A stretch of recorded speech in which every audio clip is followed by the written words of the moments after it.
Police arrested Chuck E. Cheese in Tallahassee, Florida the other day. Yep, that Chuck E. Cheese.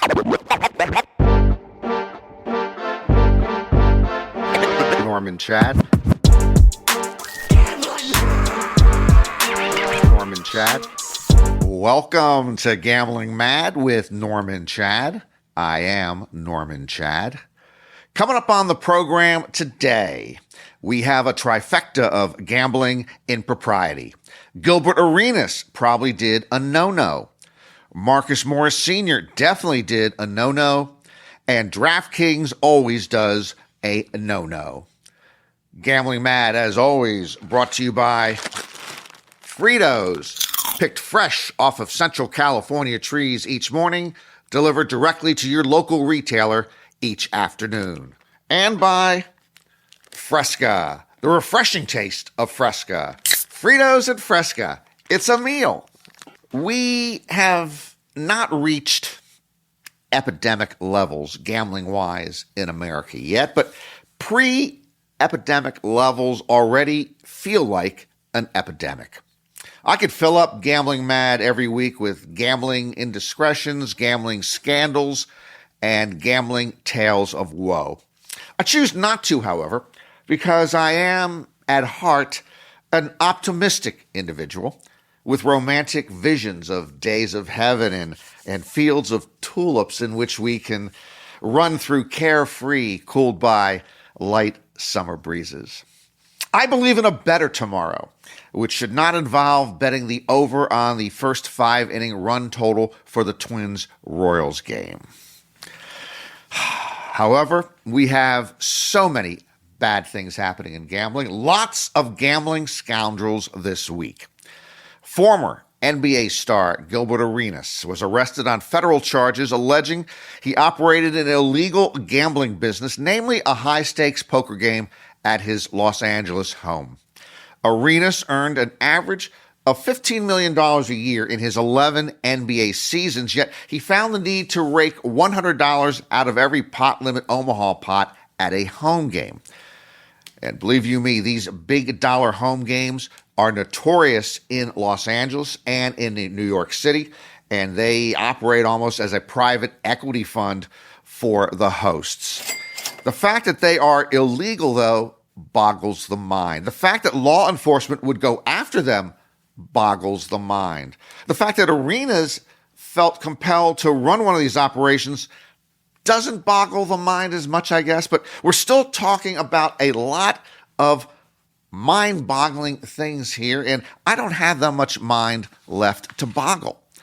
These big-ticket private games, they operate like this. They usually involve a very nice setting, plenty of food and drink, attractive women to serve the players, and often armed security. If you're running a game like this 2 or 3 times a week, it is big business. Now, Gilbert Arenas and myself both play poker in Los Angeles, but I have never played with him, and I never will. Let me explain. In poker, perhaps the most important element is what we call game selection. For instance, if you are the 9th best player in the world, but you're playing in a game with the 8 best players, you're more likely to lose being the worst player at the table. That would be poor game selection. There are other forms of game selection. For instance, I would never sit down at a card table with a man such as Gilbert Arenas who might confront me with guns after a rough session. Yeah, you might remember Gilbert got into a little dispute with one of his teammates when he was with the Wizards and brought some firearms into the locker room the next day. They were unloaded, but he was upset. You know, there was one other interesting element to this home game raid. A total of 5 defendants, Gilbert and 4 of the defendants. 2 of those defendants had additional counts. Yevgeny Hirschman, an Israeli citizen, and Valentina Kojakari. They were indicted on conspiracy to commit marriage fraud and making a false statement on immigration documents. Gershman allegedly conspired with Kojakari to enter into a sham marriage for purposes of obtaining permanent legal status here in the U.S. By the way, that's incredible. I guess that the cops got 2 for 1 here. It's kind of hard to get both illegal gambling in a poker game and a sham marriage all in one night. That's a lot of good donuts and a lot of high fives after those arrests. As far as the Maryland situation is concerned, I would like to address that particular act from my own personal standpoint, despite the fact that I have waded deep into matrimonial waters. I have zero history with marriage fraud. No sham conjugal activity here. I am always in it to win it. And when I don't, I take the L in divorce court and I just move on to the next one. And let's move on to the next one and the next piece of business here. NBA veteran Marcus Morris Sr. was arrested and jailed over unpaid Las Vegas casino debts. Morris was detained at Fort Lauderdale Hollywood International Airport on 2 felony warrants in regard to $291,750 he owed the MGM Grand and Wynn Las Vegas from marker debts. Morris was jailed for 51 hours until a wire transfer for the money owed was received. Money paid back and lesson learned, Morris commented on Threads. What lessons were learned? What lessons were learned here? Well, 1, don't establish a credit line unless you're good for it. 2, don't sit there in a casino and gamble away more than $250,000. And then 3, don't ignore the money you owe once you owe it. Not paying back casino markers, it's like writing a bad check, and it's even classified as a felony in many states like Nevada. All that being said, was it necessary to stick Marcus Morris Sr. in a jail cell for 51 hours? I don't think so. You just simply arrest him, charge him, and release him. I mean, is he a flight risk?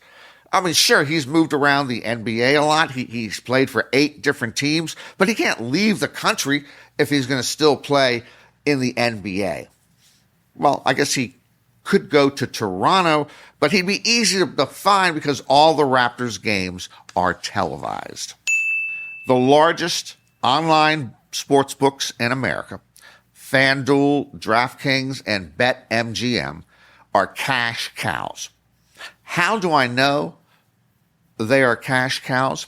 When you call any of them, they don't greet you on the phone with hello or good afternoon. Rather, you hear moo,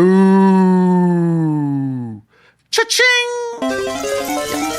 All you need to do to keep the cash registers ringing at an online sports book is not break the law. So, of course, they broke the law. In Boston-based DraftKings' home state, the Massachusetts Gaming Commission bars the use of credit cards to make account deposits. Naturally, DraftKings allowed its online sportsbook customers there to use credit cards. The Gaming Commission discovered 218 DraftKings customers were permitted to make 242 credit card deposits totaling nearly $84,000. The commission thus has fined DraftKings $450,000, plus ordered the sportsbook to return the nearly $84,000 to the credit card depositors. Now, you might ask yourself, how could DraftKings make this error? DraftKings says it was a fundamental misunderstanding of the prohibition at issue. Okay, let's look at the relevant regulation here, the actual wording of it. And this particular regulation starts with the following words: no deposits may be made by credit card. Ladies and gentlemen of the gambling mad jury, what part of the expression no deposits may be made by credit card could possibly result in a fundamental misunderstanding? How stupid do we look? Where is my mirror? Okay, here. Well, I'm sorry. I don't look that good. I don't look that healthy. But I do not look that stupid. Who's DraftKings kidding? By the way, just for those of you unfamiliar, if you're not depositing with a credit card in your account, what are you doing? You're using a debit card from your bank.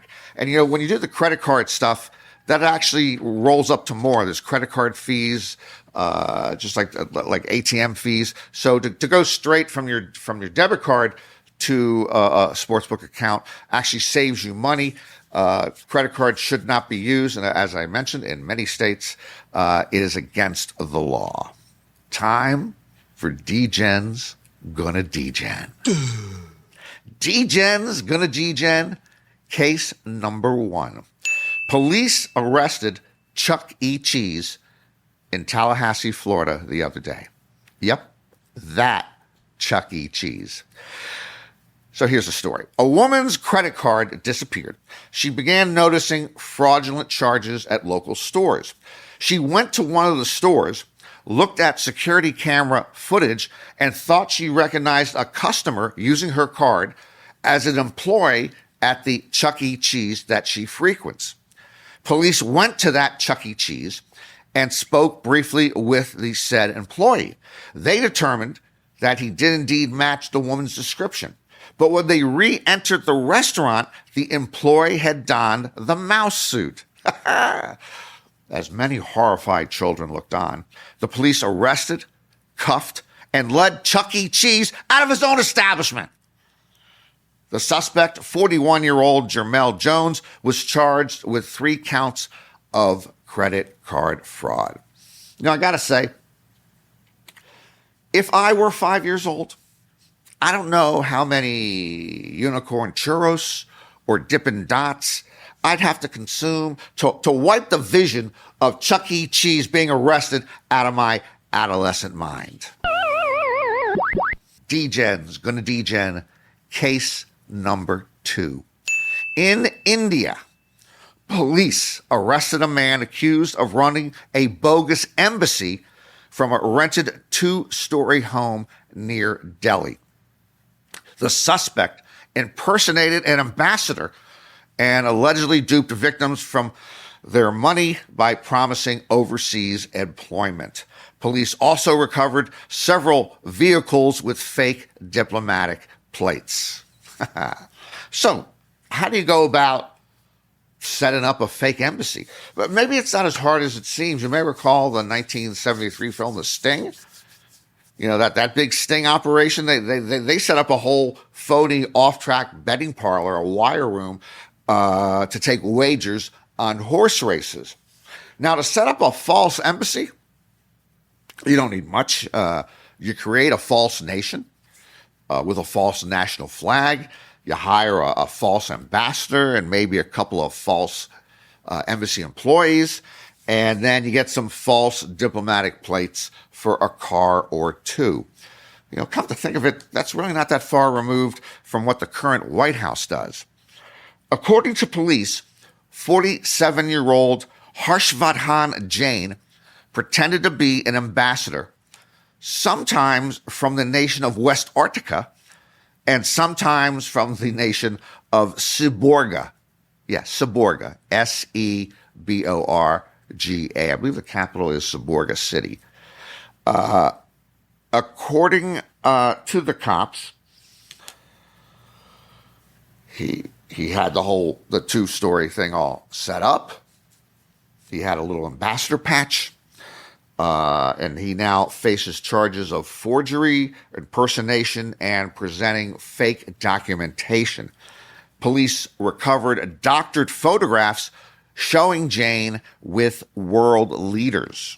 And frankly, speaking of that, I would drop all criminal counts against him if he had been able to meet with Donald Trump and agreed to new stiff U.S. tariffs. D-Gen's Gonna D-Gen. We don't make this stuff up. So I just went to the drugstore this morning, and I want to say thank you, President Trump. One of my prescription drugs, right here, Linzess, it costs $30 a month. Now, if the price were reduced by, say, 50%, my costs would be reduced to $15 a month. If the price had been cut by 100%, well, the prescription would be free.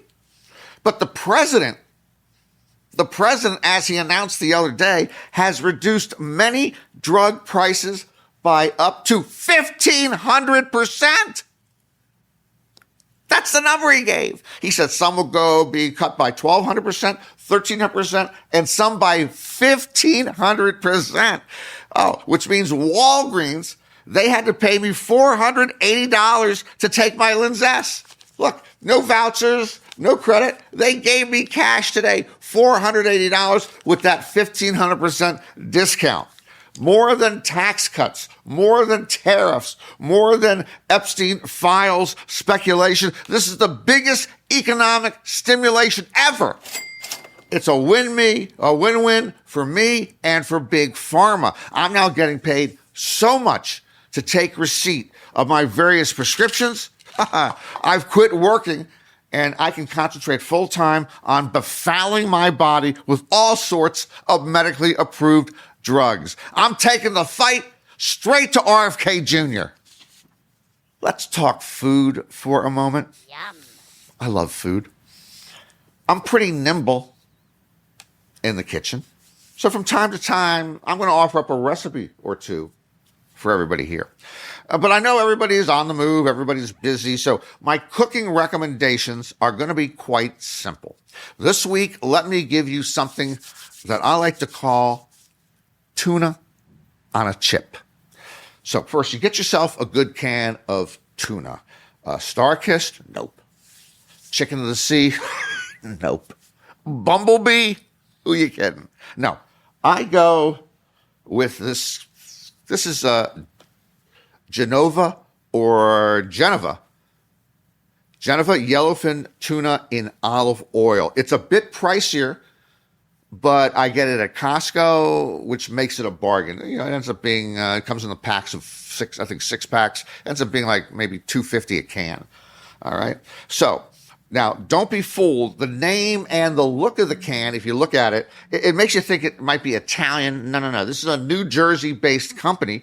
The tuna is canned in the United States.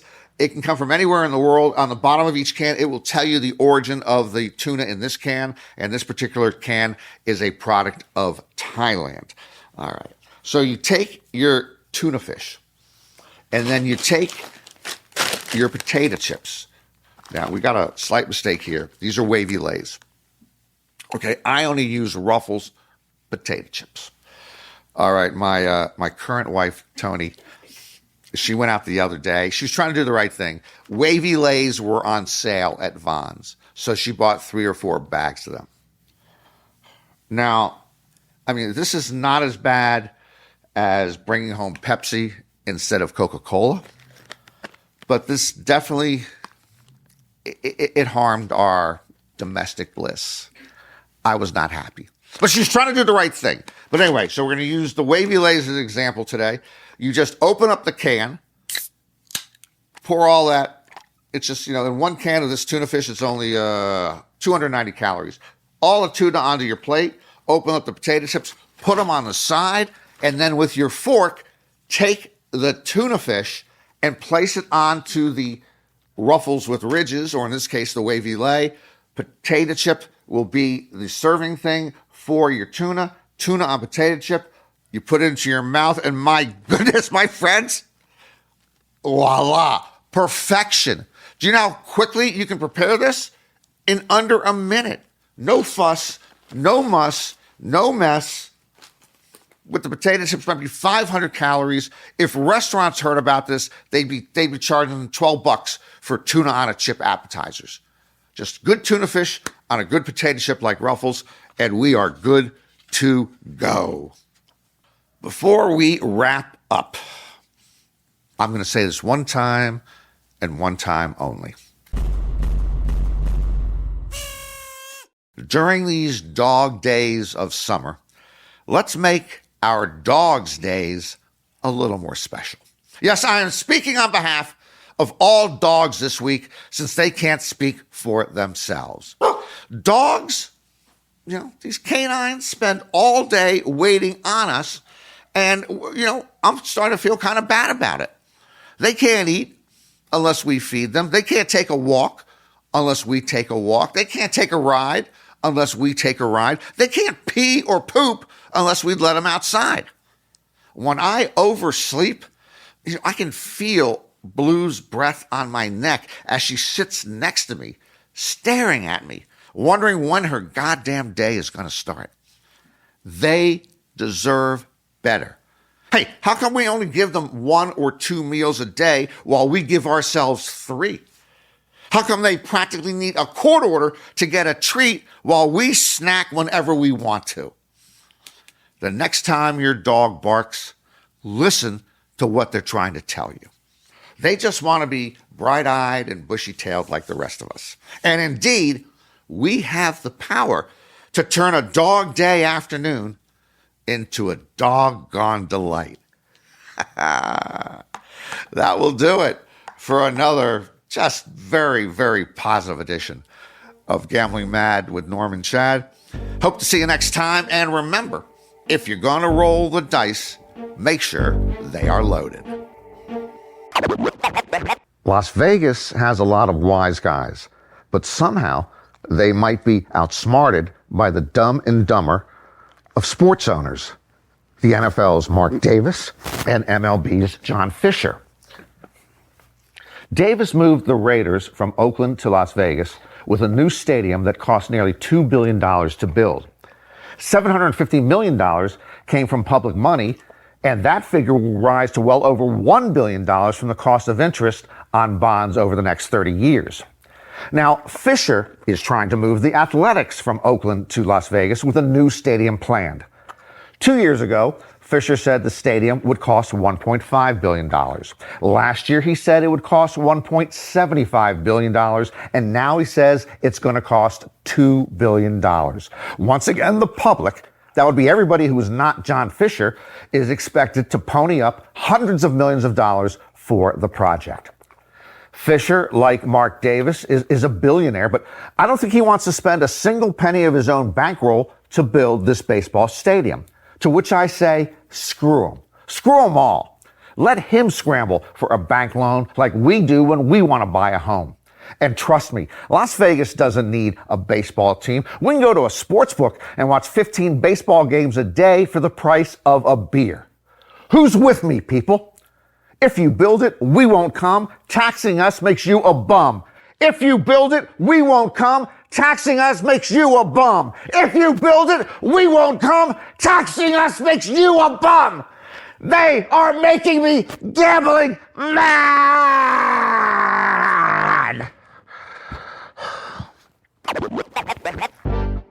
Gambling Mad with Norm and Chad is written by Norm and Chad and ghost-written by Norm and Chad. Executive producers are John Scheinberg and Rick Barrio-Dill. Produced by Norman Chad and Rick Barrio-Dill. Our associate producers are Bree Khoury and Asher Friedberg, and edited by Asher Friedberg with studio facilities at 360 Pod Studios, Beverly Hills.